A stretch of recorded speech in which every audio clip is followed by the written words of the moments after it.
Welcome back to Pod Sonically, your number one podcast for music reviews, news, and interviews. Off the digital ones and twos, featuring your boys, Clint Keaton and Niyaz Pirani. Clint, I would ask you what's popping, but I'm going to tell everyone what's popping today. It is Irist Day on Pod Sonically. Now I'm going to ask you, how does that make you feel, my friend? Just excited, man. Just very excited. And so in a couple of minutes here, we're going to be jumping on with Rodrigo and with Pablo from Irist. This is Clint's favorite metal band, current active favorite metal band. Is that? Yes, sir. Yes, sir.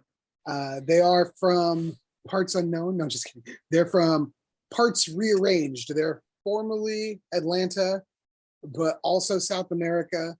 And now they kind of broke up into Texas. Different pieces of the world. Yeah, exactly.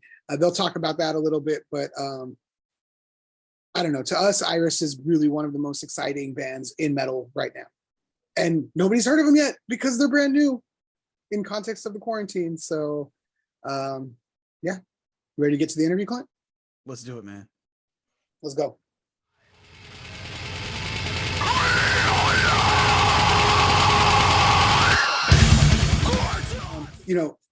First off, we know you guys are on tour right now with Pallbearer. Is this your guys' first tour? Yes. Yes, it is. Yeah, and it's been great. We're tired but really happy. It's very intense, and we have received a lot of good responses from people all over Europe so far. We've been to as far as Warsaw to now Barcelona, and it's been great. Really, really good responses, and we're kind of like finally making our dream happen, after the whole COVID thing. So yeah, really intense, but very energizing at the same time. And how far are you through the tour cycle right now? We just have like maybe a third of it done. We still have a long ways to go. Yep. Awesome. And you guys have. I'm trying to think. Clint and I listen to a lot of music. Also, we just kind of jumped in without really introducing ourselves. But I'm Niyaz. And we're just so excited we were talking about it. Clint, you want to introduce yourself? I'm Clint. Nice He to meet you. the one who introduced me to Irist. So we were driving from Southern California to Northern California one day, and he likes to drive at night. And I had like fallen asleep, and I woke up, and we were at like a road stop, and just the speakers were going fucking nuts. And I'm like, what is happening right now? And he's like, I don't know, man. I was on the ordering page for Amazon, and I saw this album, and the album art was amazing, and I threw it on, and here we are. And so for us, it was kind of happenstance and serendipity. But are you finding that the people that are coming out on tour to see Pallbearer do some people know about you guys already, or are you getting introduced to more people? Yeah. I think, of course, I'm kind of guessing, like I can't know this for sure, but my impression is that many people don't know us, and they're getting to know us now. We had a few people only that talked about the fact that they knew us before, and they were coming just for us, and that was really good. But I think most people, to be honest with you, are probably on the I'm finding out because I want to see Elder and I want to see Pallbearer, and I'm gonna research the opening band, and they're researching the opening band, and then they're happy. The people I talk to, they're like, oh, this is really a surprise, and this is really good. So that's mostly what's happening. But then again, I don't know, because we can't talk to everybody, but it seems that way. My impression is that, that's what's happening. And, we were thinking about the bands that we have been listening to since quarantine. And somehow now we're almost you're going into the third year, and it's like, it's very rare that, I mean, it's brand new that something like this happens to a band where you guys came out and debuted pretty much in the pandemic and then couldn't tour. So how long before Order of the Mind were you guys planning for the album and working on it, writing on it? And then, how did you have to shift and adjust your plans within the context of the pandemic? That's a good question. So the whole chronology is basically, I joined the band December 2017. And then in 2018, it's basically when I think we only had like 3 rough sketches of the songs on Order of the Mind. And I know I put vocals in it. We sent it to Monty, and Monty liked it, and we got signed, and then we spent the rest of 2018 just writing. Like, we all had full-time jobs, and we came back from work like exhausted, and we went straight to the studio. And every weekend we spent that year, 2018, was in the studio, and just writing all stuff for Order of the Mind. And we had really good demos for all songs, and some songs that we decided not to release with Order of the Mind. And then we sent it to Monty. Monty loved all of them and said, well, let's record this. And 2019, we finally made it to England to record Order of the Mind. And we spent a month there. We came back, and then 2020 was March 2020. The Order of the Mind was finally released, because it had to be mixed and mastered, and also, and then the tour had to be planned. So it was supposed to be released in March, and we're supposed to go on tour like in April. This tour that we're doing now, we're supposed to have done it in April 2020. Oh, wow! So waiting. Yeah, so it was a huge letdown when we knew we couldn't go on tour. And then we all went through like some personal issues. I moved back to Brazil. Pablo moved to Texas. We stayed writing from a distance still. So some of the stuff that you see in Gloria now, that was when we started writing. Yeah, but the band was, in really bad mood, because bad spirits too, because of the pandemic. Nobody knew what the hell was going to happen, and it was a stressful time. I made it in 2021 in February back to the US to spend some time with the guys, just to say we're still alive, and we finalize more songs. And it was at the end of 2021 that we decided that we're gonna do an EP or something like that. We're gonna produce it ourselves, and that's what we did. We wanted to do something. We didn't even show it to the label. We just showed it to the label like after we had decided on dailies and shit. But we paid for everything. We kind of spent a lot of money, and then because we wanted to make sure that we were still a band, and we weren't gonna wait for the label, just because the label's great and really supportive, but we didn't want to have to go through the problems of logistics that are happening in the music industry, like printing vinyl and all that stuff is all backed up. So we're like, well, we're not going to be able to release anything, physical. So we decided to just do an EP, and that's Gloria. So basically, that's what happened in that crazy period of time. Like, it was really a defining moment that we decided to just, we're stubborn, so we decided to just go and get music out. Well, I mean, because there's also a chance that the pandemic deflates you guys as a band. If you're just starting out and then everybody's moving to separate places, it's something you have to fight for to keep it alive. Mm-hmm. And that's not easy, especially in context of having other jobs, living lives that aren't focused on this band. Yeah.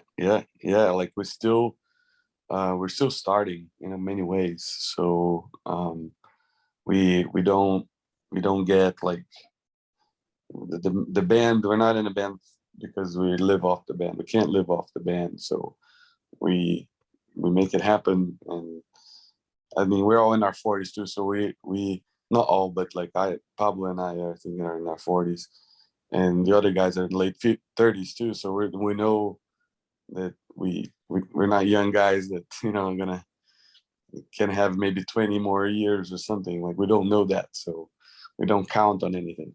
We just try to get things done, and we're probably going to be stubborn a lot with it, especially with how the music industry is now.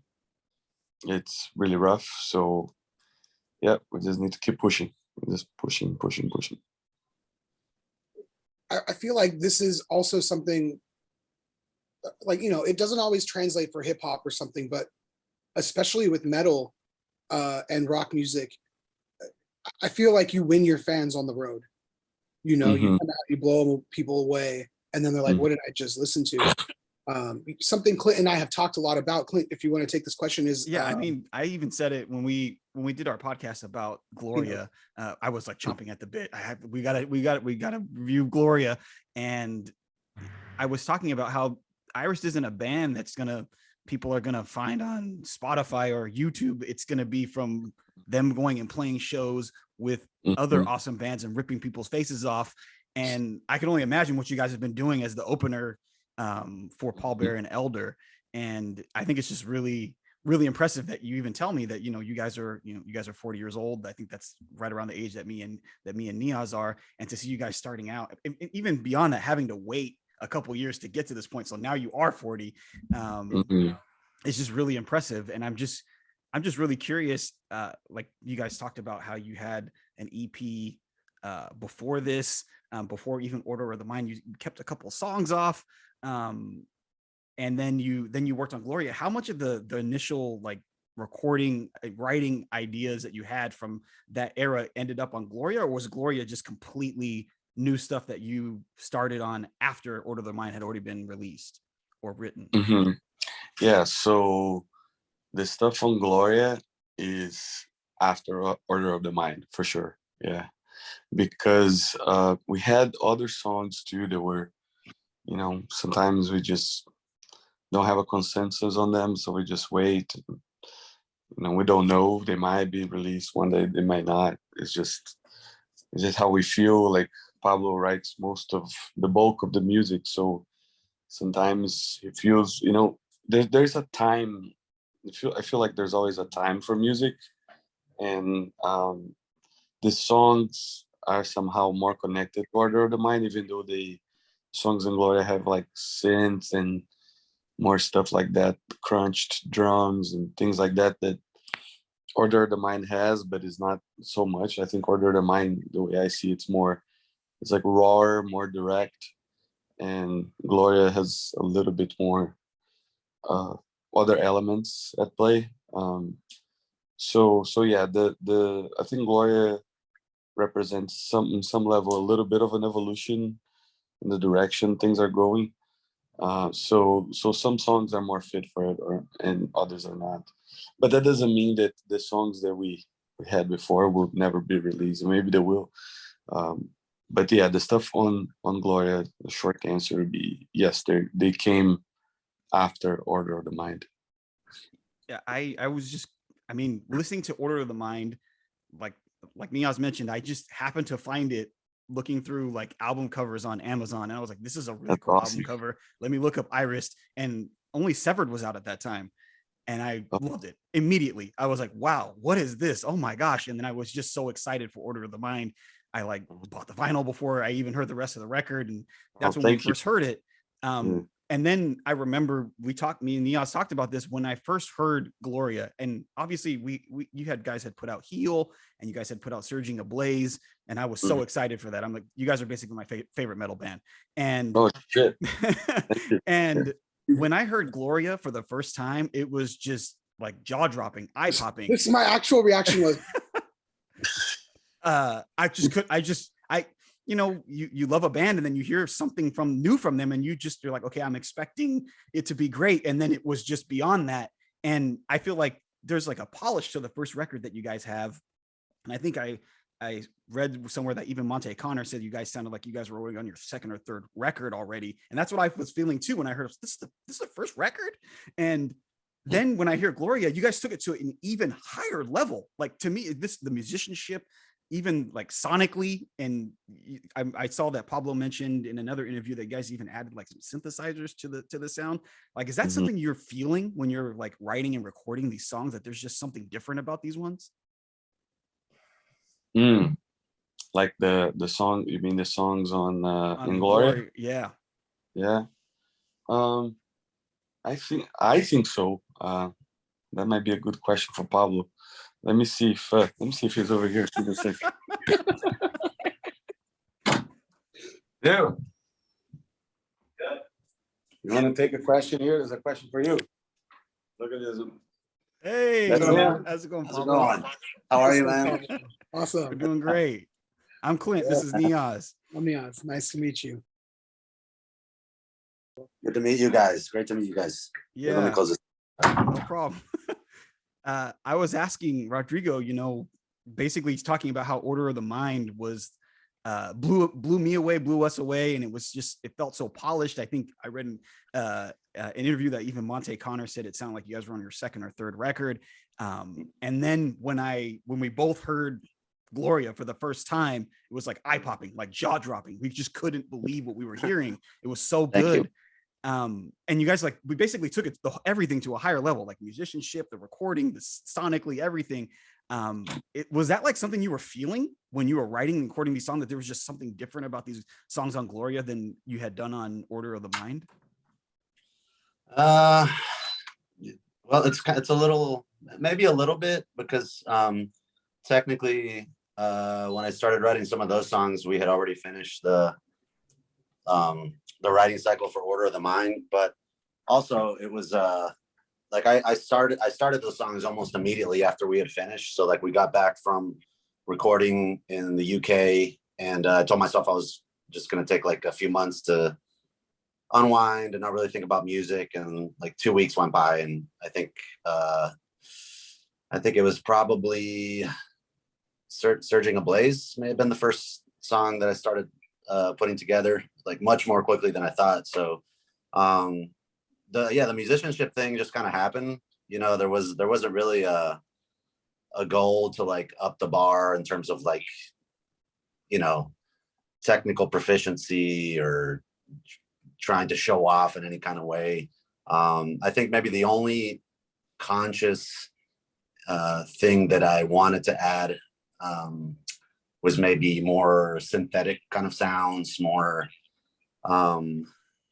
like I bought a couple of synthesizers around the same time that we had come back from recording Order of the Mind. And so I was kind of diving into that and incorporating some of those sounds into the earlier stages of writing. So that was one conscious thing that we had decided to add. But aside from that, everything was just took a lot of time and just kind of happened. So if it sounds more mature in any way, I appreciate that, but it definitely wasn't. You know, a lot of what seems to be very premeditated is truly not. It just kind of happens that way, you know. But yeah, I'm really glad you guys like it. It's been the songs are really old at this point because because for obvious reasons, you know, we had to stop for a couple of years, and so it's nice that they still feel very relevant to us, like musically and emotionally, because that was another thing that we were worried about with so much time. But you know, with the clock ticking and everything, we weren't sure how connected we were still going to feel to Order of the Mind and these songs and the other songs that we have backlogged. But fortunately, we still feel connected to all of that. So we're very happy about that. Does it finally feel good for you to be playing these songs out there? Oh yeah, man. It's still, it took a little bit, it took a few shows for it to really sink in. Like we played 2 Atlanta shows before coming here to Europe. Like I'm sure Rodrigo told you we're in Barcelona right now, but So those two shows, I'm trying to remember. Like the first one was pretty surreal. That was our first time. And, you know, we all live in different parts of the world now. Rodrigo went back to Brazil. I ended up moving to Texas. The other guys are in Atlanta. So that first show, it was great. You know, we had lots of friends and family there for both shows in Atlanta, but it didn't feel, it felt good, but it took me maybe a good 5 shows before I really was able to process that we were back in, back in motion again, because we'd been stopped for so long and we were just worried about what a show would feel like, what it would feel like for all of us to play music in the same room. And now I'm relieved because it still feels good, and it's still very cathartic for all of us. And we're already kind of thinking of the next thing, you know, nothing feels stagnant right now. Like we're already thinking about next year, and really trying to enjoy where we're at, man, because it was looking a little hairy there for a little while. And so we're just, happy to be together again and being able to share our music with people, you know. Something we were talking about earlier was like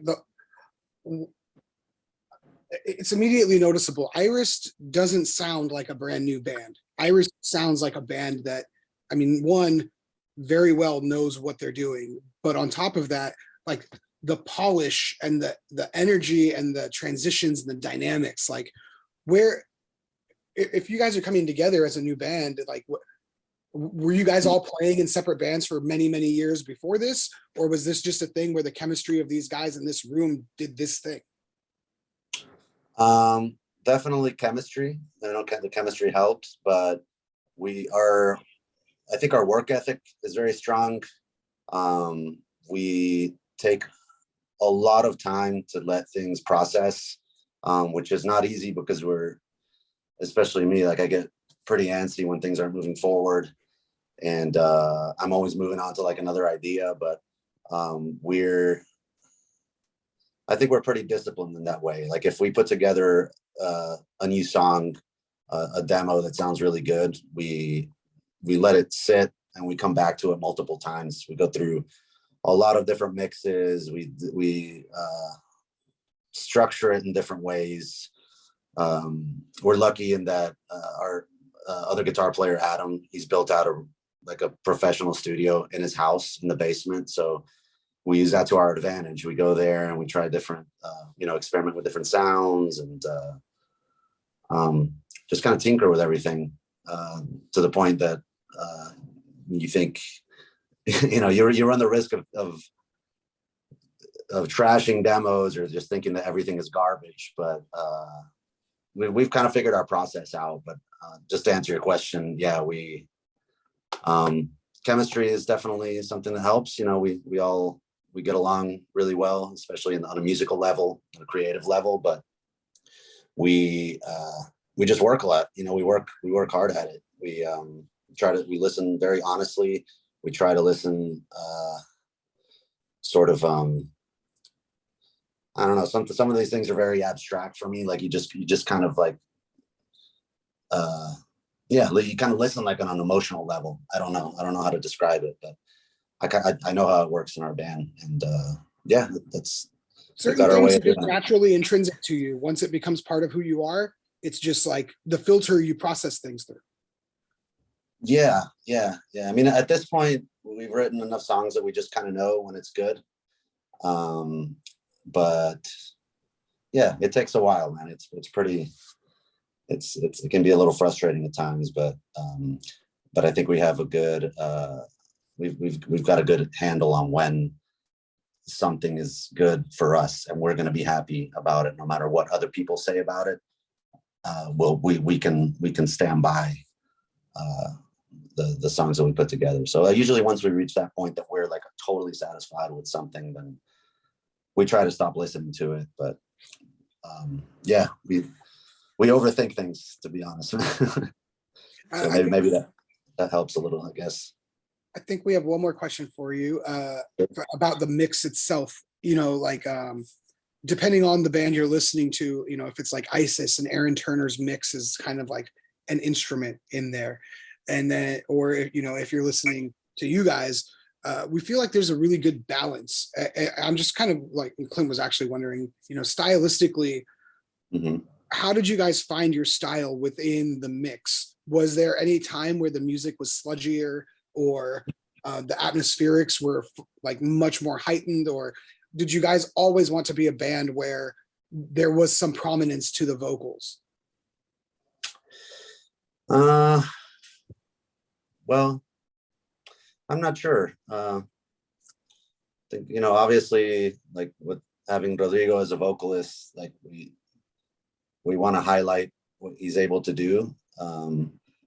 So yeah, we want the vocals to be prominent, but the whole mix thing is always, it's always something that we're debating and tweaking. You know, because we like sludgy elements like you just mentioned, but we also don't like it when things get so murky that, you know, you have a really good part that gets sort of watered down or diluted in like a lo-fi kind of a mix, even though I love that approach to mixing. You know, it's almost like I have to take, in my particular case, I have to take what my preference is in terms of production and mixes and stuff, and not sort of just immediately want to apply that to our band, because there's songs that don't necessarily call for that, you know.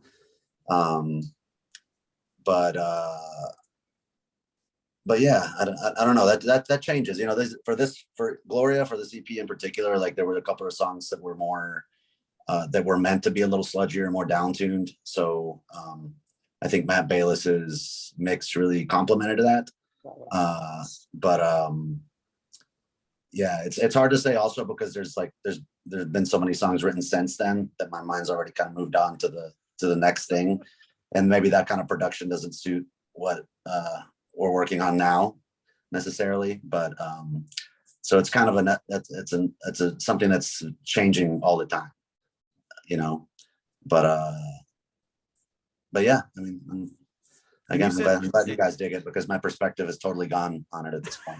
It really shows in the music when you're listening to it. It doesn't sound like you're focusing in on one element too long, or it just feels perfect. And you mentioned that you introduced synthesizers into the music, and I'm just really curious, like live, since we live in California, we have never seen you guys live. We would love to. If you guys come into California, like please come to California. We're aching for it. But how are you guys incorporating these synthesized elements into the music live? Like guitar pedals right now, you know. There's a couple of songs that we're still kind of figuring out how we're gonna do it, but a lot of guitar pedals is the short answer. Because it's only, you know, we only have 2 guitar players. We don't have anybody on keys or synthesizers or anything. So yeah, we'll see what happens in the future. Especially, like I said, there's been a lot of other songs written that sort of also, you know, they also incorporate some of those electronic elements. And I try not to get carried away with thinking about the live show, because that's a whole different mindset, and I don't want that to limit the creativity in the studio. You know, that's kind of how I approach it. But we'll see how we pull it off. So I think we're pulling it off right now, okay, but yeah, some of these other songs are pretty dense, so we'll see how we figure that out. We were going to ask this question to Rodrigo, but while you're here, what is next for Irist? We'll see. We're living day by day, brother. We're, especially at this point, you know, we're not taking anything for granted. We're just, you know, we're going to get through this tour. We're going to see, so far it's going really well. We're going to see how the rest of it goes. We're like a third of the way in right now. As far as material, there's definitely material. There's a lot there. We're still kind of trying to gauge what the music industry looks like, how putting out vinyl looks. You know, it's been changing so much over the course of the past year that it's been very difficult to make plans, you know, and there's been a lot of adjustments to the existing plans. So we'll get through this tour and start, I think, making some more concrete decisions in terms of what's to come tour wise and release wise. But we're feeling good about it. So that's mostly what I'm concerned with. You know, everybody feels good about it. We all still, you know, very much love each other and love doing this. So those are all good signs for us. Awesome. You guys are like my favorite metal band, so I got tons of questions to ask. I could ask questions forever. That's the way, man. Yeah. I got nothing to do right now. I'm still jet lagged. I still feel jet lagged after 2 weeks. So, but it's all good, man. I got nothing to do. So I heard, I listened to a couple other interviews that you'd done, and you'd mentioned that you are interested in meshing like different, not only just different metal styles, but different music styles overall. And you mentioned the synthesizers. Mm-hmm. I'm just curious, like, other than the electronic elements, like, what is the band's approach to, you have like this, you guys have both have backgrounds in like South American music, and there's a couple American guys as well. So what's the band's interest in that right now? Well, it's hard to say, man. It's hard to say. Like the whole South American thing, it's one of those things that's sort of like, at least rhythmically, it's embedded in everything that we do. So it's not like we're referencing like salsa artists to each other. That's just kind of what we listened to growing up. So we have a tendency to sort of incorporate or just crave semi-complex rhythms or groove or whatever you want to call it. You know, we low end when we can have it, just something that's going to kind of move your body. So that's always there. And then in terms of were you asking about synthesizers too, like in the electronic elements that we just use? Like adding music, like different musical styles, maybe not even metal music to the sound. Yeah. I don't even know. Like, it's, you know, and I play, like, I was a drummer before a guitar player, so I don't really consider myself either. So I don't know. We just kind of do, you know, like there'll be maybe there's something that was an idea that was spawned from like a drum groove or something. And so if it's initially very rhythm based, and then that will sort of like inform what you're going to layer it with. Sometimes it's like I've kind of got like two different approaches to synthesizers. I've got like my vintage sort of organic little pile of synthesizers, and the other ones are more like, in my mind, they just kind of feel more modern and very synthetic and noisy. So I'll pick some from either one of those piles and start layering, but it just really depends. It varies on how the song starts. If it starts rhythmic, then I've got my go-to effects or synthesizers that I'll go to kind of start layering up. If it's something that starts from a guitar riff, then it'll be different. It just really depends. I mean, I'd be lying if I said I had like a nailed down approach to this kind of thing. But yeah, our interests are everywhere. So sometimes I think we have to sometimes scale back what we're doing. Like there's a lot of filtering out extra things, you know, whether that's like something being overly technical. So we ask ourselves that a lot, you know, like if section by section, song by song, like what is like what's the most important ingredient here? And we always try to scale back and respect that main thing that's occurring at whatever given point in time. So but yeah, we're kind of all over the place in terms of what you were just asking. So no. Sorry. Something Clint has talked about is kind of like the ecstatic moment in the middle of a song, or like that the crescendo of what everything has been working toward. How do you guys, when you're putting your songs together, you know, are you writing these songs to be these songs? Are you jamming things out and then editing down? Like, how do you develop what the moment of impact those songs are? Is that the spirit of your question, Clint? Yeah. Okay. Yeah. Well, let me think of a specific example. Like, Um, I don't know how we do that. I think, I mean, we're I want to say we're very honest listeners. So, I don't know, take a song like Creation on Order of the Mind. Like, I mean, I think it's as simple as getting to a certain part of the song and the pacing of the song or the chord progression already builds so much tension that to our ears, you want to rest and put that tension in a better context, and then come around with something different. I don't know. I think for us, it's as simple as we get really bored with like this too much of the same. So we also don't want to create like a whole riff salad. So I think we try to stay somewhere in between those 2 points where you're piling on section upon section upon section. That's one end of it, and the other end would be just like, you know, the same riff over and over again. So I don't know. I really don't know how we do that. To be, we just listen. That's the magic, exactly. We're very critical of ourselves, and like I said, I think we're very honest listeners. You know, if somebody doesn't like something, like we speak very freely with each other about those kinds of things, and I think we're good about not getting offended. You know, if somebody doesn't like a vocal idea or something sounding off, like we're talking about this all the time. We're listening all the time, and